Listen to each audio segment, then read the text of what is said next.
Reality बता रहे हैं, बहुत कड़वा सच है। तोरी अगर तुम्हारा गर्लफ्रेंड है, तुम अगर उसको अब वो घर पे गई है, मान लो पढ़ने आई है दिल्ली, पटना, जयपुर, झारखंड, रांची, तो कोई बात नहीं। अगर घर गई है तो बोल के जाएगी फोन मत करना, और गलती से तुम फोन कर दोगे, चार गरियाएगी तुमको, चार गो बात सुनाएगी। तोरा समझ में नहीं आता है, पापा बैठे थे, मम्मी बैठी थी, भैया बैठे थे। कोई ठीक नहीं है, पहिलका बैठल होगा गौवा वाला, लेकिन कहेगी भैया बैठे थे। मतलब तू फोन मत कर, लेकिन वो जब मन तब फोन कर देगी, जब मन तब धाए दे।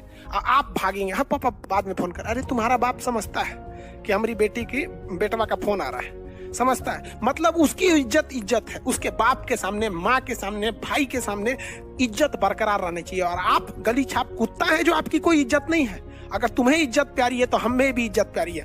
हम हिंदुस्तानी हैं, हमारी मान सम्मान के बाद ही कुछ चीज आता है, चाहे वो गर्लफ्रेंड हो, पैसा हो, नौकरी हो, भाड़ में जाए, सब कुछ हमारा मान सम्मान रहना चाहिए। अगर तुम हमारी इज्जत की परवाह नहीं करोगी, जब मन तब फोन करोगी, जब तुमको टाइम रहेगा तब बतियाओगी, तो जब मन तब हम भी करेंगे, और जब हमारे पास टाइम रहेगा तो हम भी बतियाएंगे। तो भाड़ में जाओ ससुर। अच्छा, लाइफ में ठोकर लगना तो बहुत जरूरी है, क्योंकि ताश में जोकर और जिंदगी में ठोकर कभी भी माहौल बदल सकते हैं। और बुरा वक्त से कभी घबराना नहीं चाहिए, क्योंकि बुरा वक्त ही बताता है कि लोग क्या थे और हम क्या समझ रहे थे। लाइफ में सबके साथ चैलेंजेस आते हैं, सबके जीवन में कठिनाइयां आती हैं। कठिनाइयों का आना एक पार्ट ऑफ लाइफ है, और उससे जीत कर निकल जाना एक आर्ट ऑफ। मेरे जिम में जब 40 रुपए छोड़े गए थे, उस समय ऐसा लगा था जैसे टूट जाएगा। हमको उस वक्त भी याद आता है कि हम कर्ण का जीवन, जो महाभारत में कर्ण का जीवन देखे, क्या दुनिया में कोई उससे ज्यादा दुख सहा है? जो उम्र में वो माँ के गोद से लिपट के दूध पीने की उम्र थे, उसे गंगा में दहा दिया। कर्ण हारा नहीं, हराया गया है। अर्जुन जीते नहीं, जिताए गए। जिस रथ पर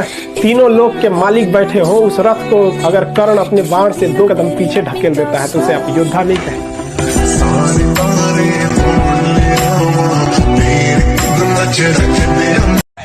जिस घोड़े को चाबुक नहीं पड़ेगा वो कभी रेस नहीं जीत सकता है। तो जिस इंसान को कभी तकलीफ नहीं देगा भगवान, वो कभी आगे नहीं जा सकता है। वो पत्थर कभी नहीं पूजा जाएगा जिसे छीनी हथौड़ी से तराश कर एक मूर्त की मूर्ति न दी जाएगी यहाँ पर। तो आपके जीवन में अगर तकलीफ नहीं आती है तो आप आगे नहीं बढ़ेंगे। और जिन्हें तकलीफ आती है, गरीबी आती है, समस्याएं देखने को मिलती है, पड़ोसी हंसता है, याद रखिएगा एक दिन वही लोग